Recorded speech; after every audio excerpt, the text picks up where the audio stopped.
Hi guys, it's Froggie back here talking about episode 5 of Walking Dead Out of the Ashes. So far, I gotta say this show has been getting better and better.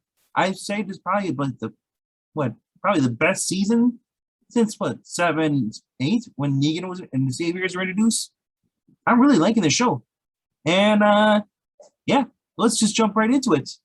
It starts off with Jerry getting up to the bathroom. He's peeing, and then he looks over and he sees a zombie.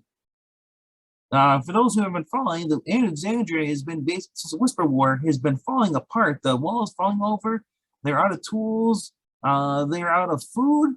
Um, yeah, they've just been trying to struggle. Aaron's been trying to keep everything together along with Carol. And we also have, I believe, Lydia as well, and a few Rosita and a few others. So yeah, that's been going on. We also see Judith is notices a bunch. She's training the kids now.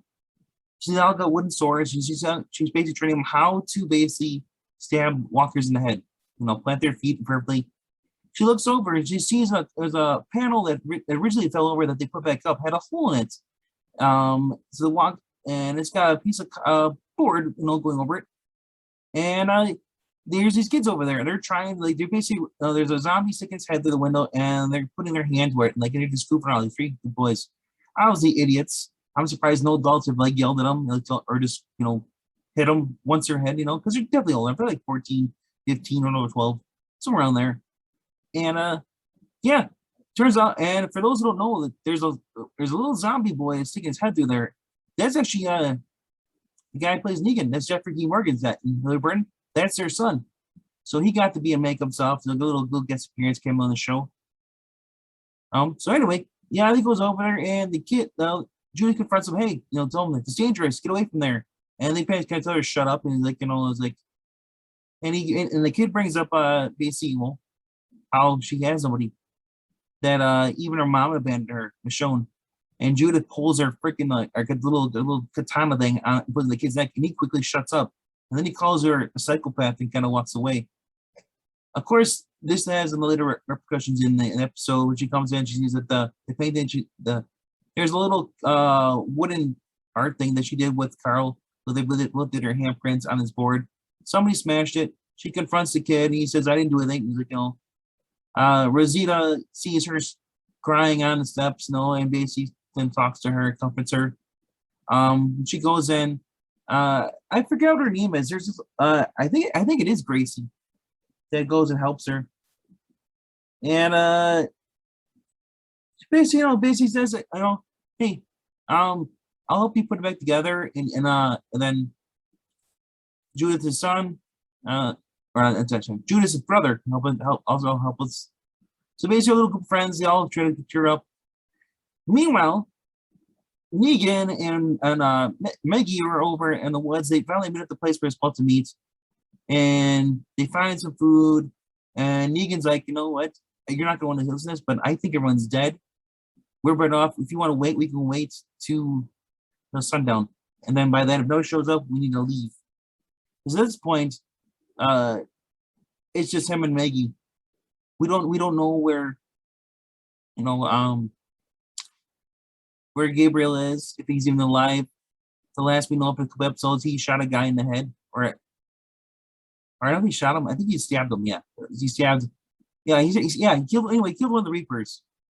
Daryl is stuck with the Reapers right now. We know from the previous episode. So, and Maggie's upset about this because she's like, "There's not enough food. We need to wait for everybody else. They'll show up." And she's like, "Remember people."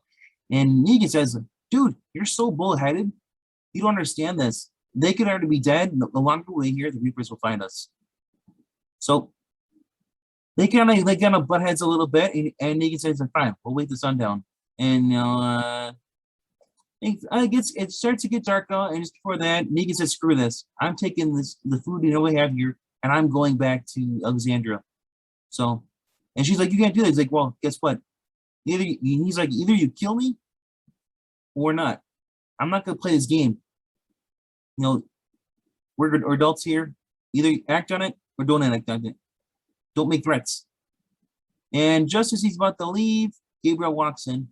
He's injured, and along with another companions. So they're basically held up there. And they said they're gonna wait, for the others. Maybe more of those show up. Meanwhile, back over at the Commonwealth, we're greeted by this little training video with Lance Hornsby, and talking about more about what's going on. And yeah, it's pretty cool. It's basically a little training video explaining, basically we're talking about the Commonwealth Belt, how the soldiers are there to help you, and then you can live, you can be like, well, yeah, it is like a 90s style oriented video. And it says, if you're watching this video, you've made it through the rigorous screening process of the Commonwealth community and have been approved to join us. Under the leadership of Governor Pamela Milton, we are over 50,000 strong, with every person specially assigned and curated to the job best suited to their skill set. Keep this community thriving. The future starts here. And then it says like this video is approved by Pamela Milton. So Eugene and then Ezekiel and Yumiko and Princess all receive their welcome packets, and they're each assigned different jobs and housing. But Eugene says that the housing and all that stuff doesn't matter any of the jobs because they need to help their people. They need to find a way. This is all pointless. We see that Princess ends up being a retail clerk. Ezekiel is on animal control. And Eugene is basically on the high school teaching pool. I don't know why he's on that, but apparently we couldn't find anybody. So him being the least qualified, they throw him in there, even though he's brilliant, because I barely don't know much about him, so they just assume that. Yumiko is invited to the Office of State Affairs to talk about opportunities within the great community. We know that Yumiko, who took over Michonne's, Michonne in the comic books was the lawyer. Yumiko in the series is a lawyer. Michonne wasn't. So they basically swapped out roles for this whole Commonwealth thing. And Yumiko, all she wants to do is go find her brother. She's basically told, and she's led to a little bakery, and that's where she meets her brother. Yeah, her brother is just he walks in with a cake and just kind of drops, and he's there, and they leave left after a second. Then they flash back to more stuff.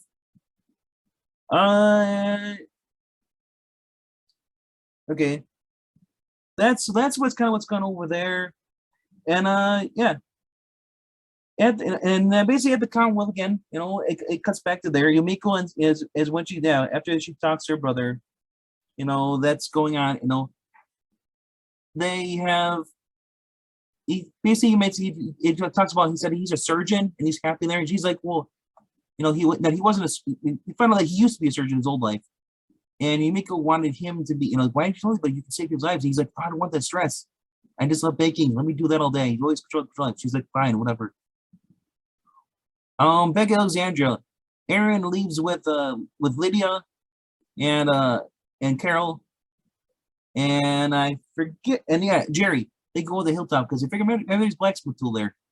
They find the place is in shambles. They find it's just overrun zombies. Some of them are people from the Whisper War, and they're forced to kill them down. Then they notice there's as they're gathering tools, they notice there's some others leasing empties, walkers, walking around a circle like they're being led. Turns out there is a Whisperer there. They confront him. He pulls his mask off, and they start interrogating him. Where's the rest of them? And Lady's like, kind of like, dude, I know this person, go easy on him. Alpha's dead, Beta's gone. These are nice people. They're never bad people. And then Aaron, who basically had we saw earlier in the series, in the episode, that he had a nightmare where him and Gracie alone in the woods. It's dark out, and they're confronted by a zombie, and then they're surrounded by a savior and a whisperer. So at this point, we find out that Aaron is pretty much going crazy. He's having a nervous breakdown. So that could, from his dream, and he starts going overboard with this guy. He doesn't trust him and all that stuff. So then, they find out that.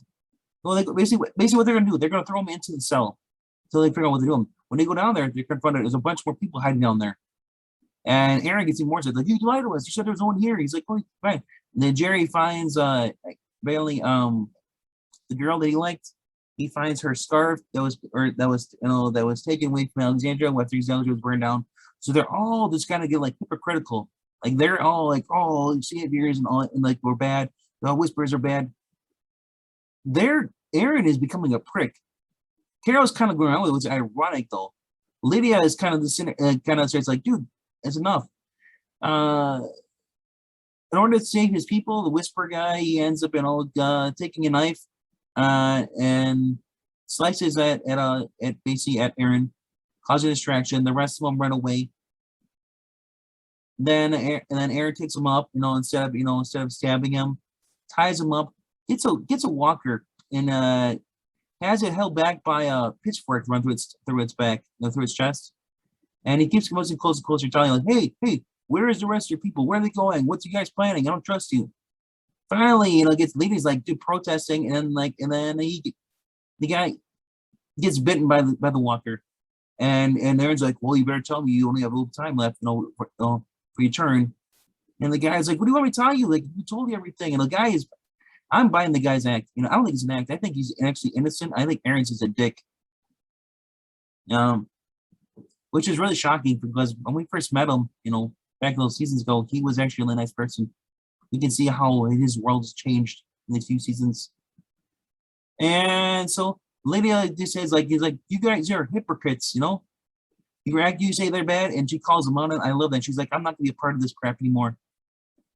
And then finally, like, after 20 minutes, it seemed like this, Carol is like, oh, we shouldn't be doing this, Aaron.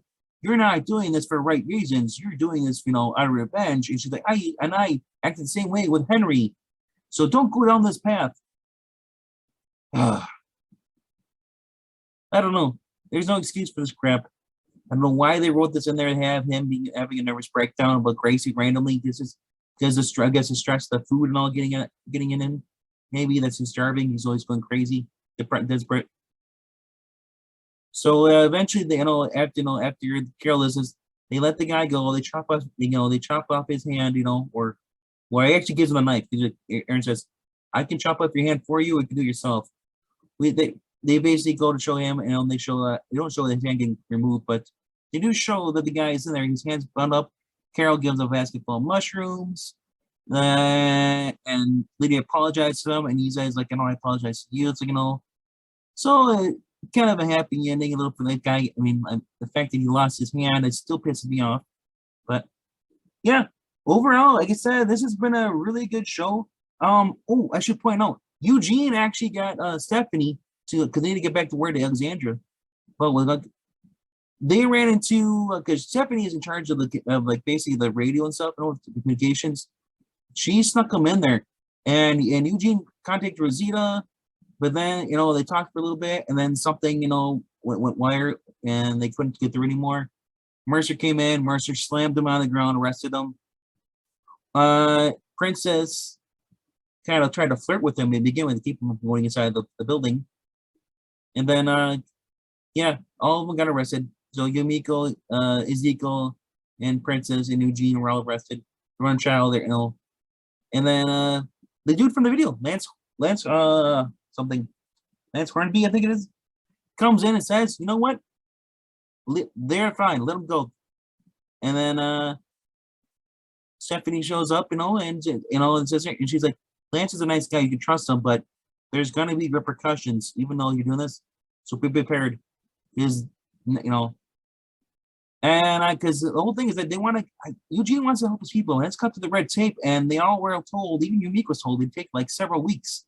But them knowing that Alexandria is starving, especially after Eugene confirmed it with Rosita telling them that they're out of supplies, everybody's fine at the war and stuff, because they haven't seen each other since the end of the Whisper War, or since actually seen before the end of the war. So yeah, that's what's going on. So the fate of the four are in the hands of there, and I got a feeling that Pamela Milton's going to show up next episode. So if you like this episode, it's called Out of the Ashes, episode 5 of season 11. It's the final season. I really recommend you guys start checking this out. Even if if you left after during the middle of the Negan War and stuff, you missed a lot. It actually turned out pretty good. Also, we are told that the other key information that I forgot to drop in there. Daryl's girlfriend, and apparently it's revealed that the Whisperer told Aaron this, that they saw one of their people walk out of the cave, and they know who that is. Yeah. It's yes, basically they find out that she's alive, so I got a feeling that character's gonna come back soon. And yeah. So that's pretty much it. Oh yeah, okay, her name was sorry, Connie. Sorry, I had to look it up. You know, got my phone here. I had to look it up and all. All right, that's it. Another episode. That's a review. Sorry for this. You know, it's kind of a rush late night thing. I haven't got too much sleep. You know, in the dark here with everything going on. Hope you guys are staying safe out there. All right, and I'll see you guys later. Bye.